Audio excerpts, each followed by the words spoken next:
I think the biggest obstacle for me in what I've experienced to date is people's perspectives of us as the deaf community being disabled.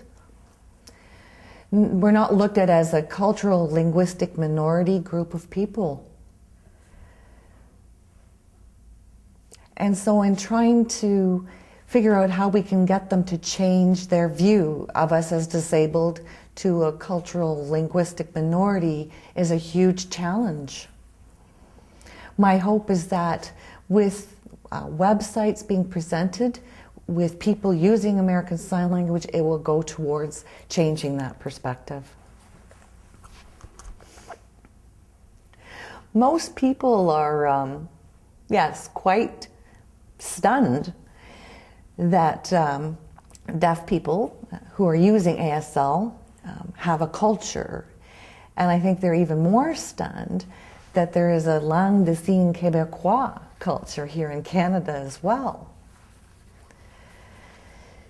And I think what's really surprising to them is that we have our own language, our own history, our own people, our own literature.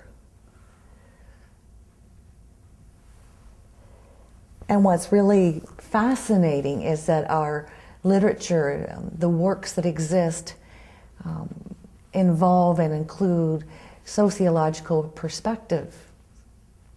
And that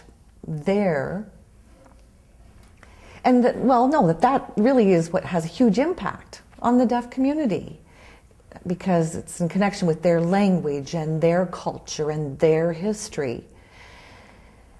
And so, for example, I'll give an example of ASL poetry. So, it being surprising that we could break down the message and put out the information within our ASL poetry where there's such huge meaning to each and every segment.